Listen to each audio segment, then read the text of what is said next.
Hello, boys and girls. Welcome to today's Bible story. If you're wondering where I am already in Dreamland and here to tell you today's wonderful story about God's surprise. I've been shrunk into the size of a little ant, just like my friends behind me, so we can creep closer and closer to the tomb where Jesus was laid to rest. Let's get into the story. God's wonderful surprise. Jesus' friends were sad. They would never see their best friend again. How could this happen?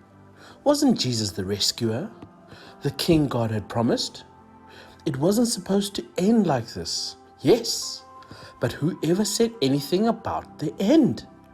Just before sunrise, on the third day, God sent an earthquake and an angel from heaven. When the gods saw the angel, they fell down with fright. The angel rolled the huge stone away, sat on top of it, and waited.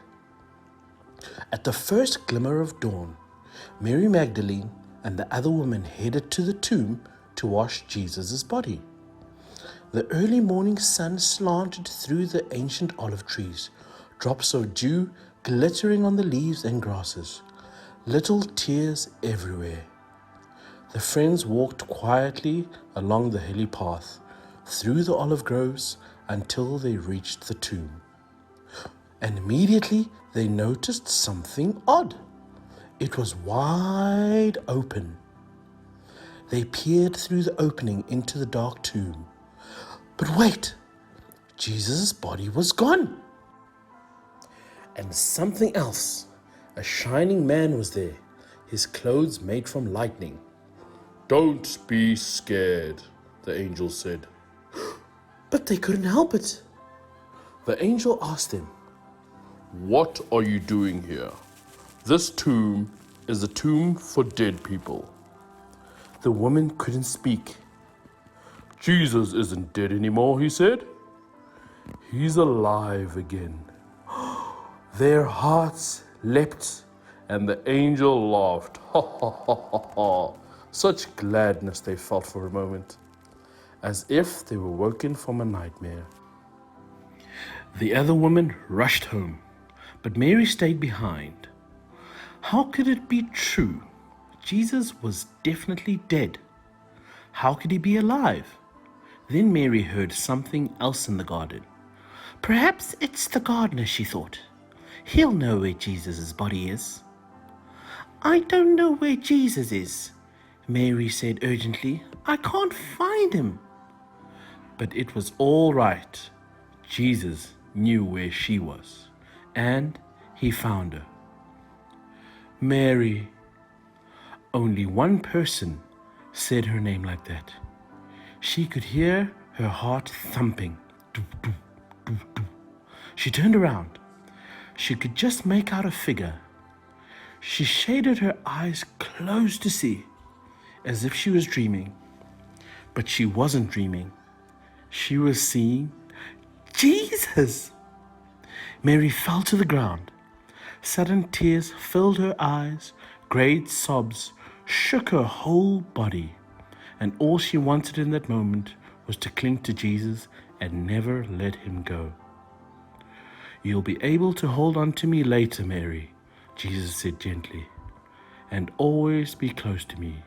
But now go and tell the others that I am alive." Mary ran and ran all the way to the city. She had never run so fast in her life. She felt as if she could run forever.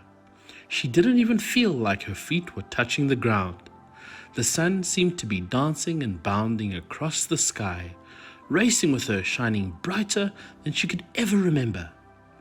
And it seemed to her that this morning, as she ran, almost as if the whole world had been made new, almost as if the whole world was singing for joy. The trees, the tiny sounds in the grass, the birds, and her heart. Was God really making everything sad come untrue? Was he making even death come untrue, she couldn't wait to tell Jesus' friends. They wouldn't believe it, she laughed. She was right, of course. Wow, what an amazing story, boys and girls. Imagine the joy that Mary and all of Jesus' friends felt when they knew he was alive. Today we know that Jesus is always with us in our hearts and he is alive.